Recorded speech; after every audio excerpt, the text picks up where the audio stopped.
പാലാ നിയോജക മണ്ഡലത്തെ സംബന്ധിച്ച് ജോസ് കെ മാണിയുടെ ഭാവി വികസന കാഴ്ചപ്പാടുകളും ഇതിനോടകം നടപ്പാക്കിയ പദ്ധതികളും സംരംഭങ്ങളും ഉൾക്കൊള്ളിച്ചുകൊണ്ടുള്ള വികസന രേഖ പ്രകാശനം ചെയ്തു. ഇലക്ഷന് മുന്നോടിയായി ജനസമക്ഷം സമർപ്പിച്ച ഉയിർപ്പ് കാത്തു പാല എന്ന പേരിലുള്ള വികസന രേഖ വ്യാപാരി വ്യവസായ ഏകോപന സമിതി സംസ്ഥാന സെക്രട്ടറി അനൂപ് ജോർജ്, വ്യാപാരി വ്യവസായ യൂത്ത് വിംഗ് ഭാരവാഹികളായ എബിസൺ ജോസ്, അമൽ ബ്രൈറ്റ്, നവീൻ തെരുവിൽ എന്നിവർ ചേർന്ന് LDF ജില്ലാ കൺവീനർ പ്രൊഫസർ ലോപ്പസ് മാത്യുവിൽ നിന്നും ഏറ്റുവാങ്ങി. നിയമസഭാ തെരഞ്ഞെടുപ്പിൽ ഇടതുപക്ഷ ജനാധിപത്യങ്ങളുടെ സ്ഥാനാർത്ഥി പ്രിയങ്കരനായ ജോസ് കെ മാണിയുടെ വികസന രേഖയാണ് ഇവിടെ പ്രകാശനം ചെയ്യാൻ പോകുന്നത്. അദ്ദേഹം ജനപ്രതിനിധിയായതിനു ശേഷം നമ്മുടെ പാലാ നിയോജക മണ്ഡലത്തിലും ഈ ജില്ലയിലും ചെയ്ത വികസനങ്ങളും അതോടൊപ്പം കഴിഞ്ഞ 10 വർഷമായി ഇടതുപക്ഷ ജനാധിപത്യ മുന്നണി ഈ നാട്ടിലെ ജനങ്ങൾക്ക് ചെയ്ത ഏറ്റവും വലിയ വികസന കാര്യങ്ങളും സേവന കാര്യങ്ങളും അങ്ങനെ ഉൾപ്പെടുന്ന വലിയ ഒരു വികസന രേഖയാണ് ഇവിടെ പ്രകാശിപ്പിക്കുന്നത്. Lalchan George, Babu K George, Jose Tom, Sajesh Sasi, Tobin K Alex, PK Shajakumar തുടങ്ങിയവർ പങ്കെടുത്തു.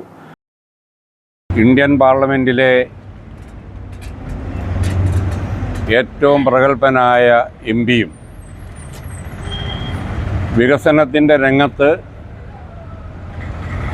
ഇന്ത്യക്കും കേരളത്തിനും കോട്ടയത്തിനും പാലായ്ക്കും മാതൃകയാകുന്ന നിരവധി സംരംഭങ്ങൾക്ക് നേതൃത്വം കൊടുത്ത കേരള കോൺഗ്രസിൻ്റെ ആരാധ്യനായ chairman Jose K Mani MP Pala assembly മണ്ഡലത്തിൽ ജനവിധി തേടുകയാണ്.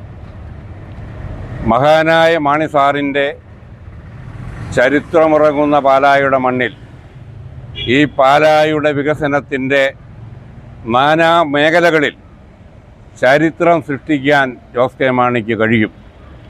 എല്ലാ അപവാദ പ്രചരണങ്ങളെയും അതിജീവിച്ചുകൊണ്ട് ഈ നാട്ടിലെ ജനങ്ങളുടെ ഹൃദയങ്ങളിൽ ജീവിക്കുന്ന ജോസ് കെ മാണി 10,000-കണക്കിന് വോട്ടിൻ്റെ ഭൂരിപക്ഷത്തിന് പാലാ അസംബ്ലി മണ്ഡലത്തിൽ നിന്ന് ചരിത്ര വിജയം നേടുന്നതിന് വേണ്ടിയിട്ടുള്ള പ്രവർത്തനങ്ങളിൽ ഇടതുപക്ഷ ജനാധിപത്യ പ്രസ്ഥാനത്തിൻ്റെ 10,000-കണക്കിന് പ്രവർത്തകരും ഇടതുപക്ഷക്കാരല്ലാത്ത മഹാഭൂരിപക്ഷം ജനതയും ഒന്നിച്ച് അണിചേർന്നിരിക്കുന്ന ഈ ഘട്ടത്തിലാണ് അദ്ദേഹത്തിൻ്റെ പ്രവർത്തന മണ്ഡലങ്ങളിലെ ഏറ്റവും ചെറിയ ചില കാര്യങ്ങൾ സൂചിപ്പിച്ചുകൊണ്ട് ഈ നയരേഖ കേരള കോൺഗ്രസിൻ്റെ പ്രിയപ്പെട്ട ജില്ലാ പ്രസിഡന്റ് ലോപ്പസ് മാത്യു ഇവിടെ പ്രകാശനം ചെയ്തിട്ടുണ്ട്.